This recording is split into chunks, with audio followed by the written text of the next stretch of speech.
we're going to dive into something that's probably one of the most misunderstood, yet most powerful forces in our lives.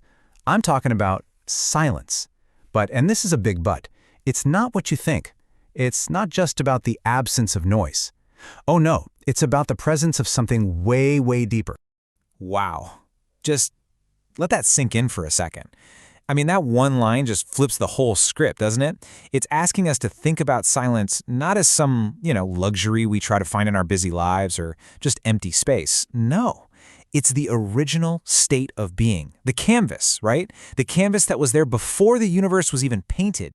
And that right there, that's the heart of what we're getting into today. We're going to really challenge this idea that silence is just nothingness, because it's not. We're going to see it for what it truly is, a powerful, active, living presence. You ready? All right, first things first. We have to kind of tear down our old definition and build a new one. So let's ask the big question. What is silence, really?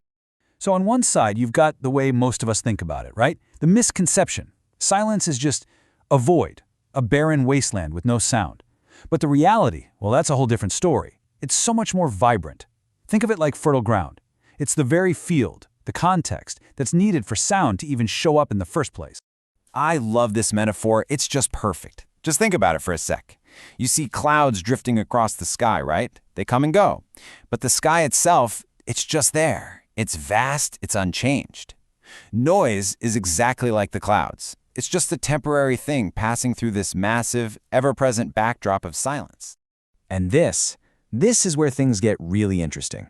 It's a total shift in perspective. It means we can stop looking for silence out there, trying to find a quiet room or escaping to the mountains. The big reveal is that it's already inside you. It's a fundamental part of your own consciousness. Okay, so if it's inside us, how does that actually work in our brains? Well, get this. It turns out our brains are literally wired for this stuff. Our deepest, most intuitive intelligence, it comes from that quiet place. The ancient yogis actually had a name for this, mona. And it's a really important distinction they made. Mona isn't just about shutting your mouth, not talking. It's about silencing that nonstop chatter inside your head, that constant mental storm.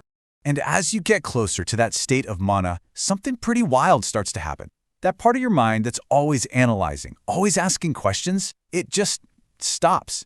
The ego, that little voice inside that's always narrating the story of me, it goes quiet. Your whole sense of identity kind of loosens its grip, and when all that noise fades, something deeper inside starts to listen. Now, I gotta be super clear about this. This isn't about spacing out or going numb. Not at all. It's actually the exact opposite. This inner silence is a state of being completely, totally aware. It's like your perception is turning up to 11. You're just present, observing everything without that constant voice judging it all. So it probably won't surprise you that this idea of silent awareness is huge in the spiritual world. It reframes devotion itself. It's not about what you say, it's about a state of pure being. I mean, think about it, right? So many spiritual practices are, they're noisy. You've got chants, songs, mantras, prayers. But here's the twist. Those things aren't the end goal. They're actually the preparation. They're the tools you use to quiet the mind enough to get to the real destination, which is total, silent communion. And wow, this quote just nails it. It perfectly captures what that destination feels like. Silent devotion is really just making yourself available. You're not showing up with a list of things you want or need. You're just there, open, ready to receive the things that can't even be put into words. And if you want to go even deeper, here's where it gets really mind-bending. In that absolute silence, the sense of a separate you, the devotee, the person praying, it starts to dissolve. The line between you and, everything else, it just blurs. And all that's left is this feeling of complete, unified presence. Okay, so if silence is so amazing and profound, why are we so bad at it? Why does it make so many of us feel antsy, uncomfortable, even scared? That's a really common, really human thing. So let's dig into that. Let's just put it right out there. You know that feeling, right, when it gets quiet and you just feel this squirmy, uncomfortable need to fill the space? Turn on the TV, put on music, anything. Why do we do that? Well, the honest answer is pretty simple. Noise is our favorite drug. It's our escape hatch. It's how we avoid having to face what's really going on inside our own heads. So when you take away the noise, suddenly there's nowhere left to hide. And here is a really, really important point. We tend to blame silence for that uncomfortable feeling. We think, oh, this quiet is making me anxious. But that's not actually what's happening. It just reveals it. Silence doesn't create the chaos. It just holds up a mirror to the chaos that was already there, buried underneath everything. All that inner turmoil that our daily noise is so good at helping us ignore. And at the end of the day, this is an ego thing. Noise is like a shield for the ego. It protects its stories, its need to be in control. But silence is like a solvent.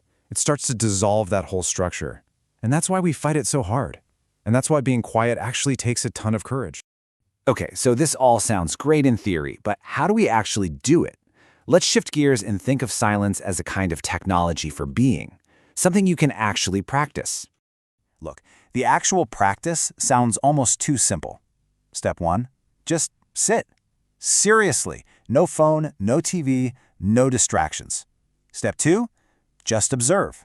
Whatever's happening inside you or around you, just watch it happen without adding your usual running commentary. And step 3, listen. But not to try and figure stuff out. Just listen. The whole key here is to just allow it to happen. Don't try to force anything. And here's the best part, and it's so empowering. You don't have to create silence. You don't have to build it from scratch. It's already there. It's always there, right underneath all the mental noise. The whole practice is just about learning to stop interrupting it. Think about that. You're just learning to stop interrupting your own natural state of peace. So let's leave you with this one last big idea. So many of us go into quiet practices like meditation, looking for answers, right? We have all these questions we want solved. But what if the true gift of silence isn't giving you the answers? What if it just makes the questions go away? It dissolves the very things that are causing the struggle in the first place. And when the questions are gone, what's left? Just peace.